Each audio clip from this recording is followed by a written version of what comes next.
विपक्ष की एकता तो अब तक हो नहीं पाई, लेकिन बीजेपी ने विपक्ष में बड़ी सेंध लगा दी है। अब तक बीजेपी से दूर रहने वाली जेडीएस ने बीजेपी को लेकर नरम रुख अख्तियार कर लिया है और संकेत हैं कि जेडीएस लोकसभा चुनावों से पहले एनडीए में शामिल हो सकती है।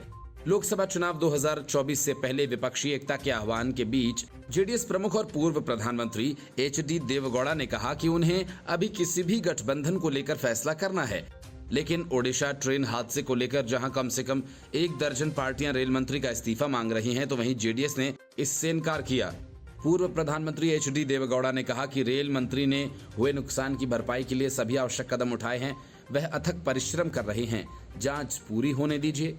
मंत्री अपनी पूरी कोशिश कर रहे हैं और इस स्तर पर उनका इस्तीफा मांगना बुद्धिमानी नहीं है। देवेगौड़ा के इस बयान को भाजपा के प्रति नरमी के संकेत के तौर पर देखा जा रहा है। पिछले महीने कर्नाटक की 224 सदस्यीय विधानसभा के लिए 10 मई को चुनाव हुए, जिसमें कांग्रेस ने 135 सीटें जीती थीं, जबकि भाजपा और जनता दल सेक्युलर ने 66 और 19 सीटों पर जीत हासिल की थी। एचडी कुमारस्वामी से जब पूछा गया कि क्या जेडीएस 2024 के लोकसभा चुनावों में भाजपा के साथ जा रही है, तो उन्होंने कहा कि हमारी प्राथमिकता अपनी पार्टी को अपने दम पर विकसित करना है, देखते हैं। कृषि कानूनों के मुद्दे पर 2020 में एनडीए से अलग हो गई अकाली दल 1997 से एनडीए का हिस्सा थी।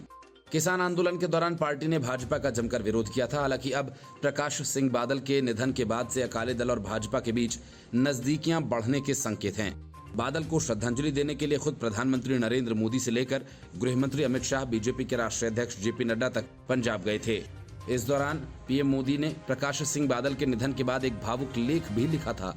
उन्होंने कहा था कि बादल के निधन के साथ उन्होंने एक पिता तुल्य व्यक्ति को खो दिया, जिसने दशकों तक उनका मार्गदर्शन किया था। इन कयासबाजियों के बीच केंद्रीय शहरी विकास और पेट्रोलियम मंत्री हरदीप पुरी ने गठबंधन की बात को खारिज कर दिया था। दिल्ली में अमित शाह के साथ तेलुगु देशम पार्टी के राष्ट्रीय अध्यक्ष एन चंद्रबाबू नायडू की बैठक ने भाजपा तेदेपा गठबंधन के बारे में अटकलों को तेज कर दिया। जानकारी के अनुसार नायडू ने अमित शाह को आंध्र प्रदेश और तेलंगाना दोनों में राजनीतिक स्थिति के बारे में जानकारी दी थी और चुनावी गठबंधन की आवश्यकता पर जोर दिया था। इस बातचीत में एक तीसरी पार्टी भी शामिल बताई जा रही है। Report news of India.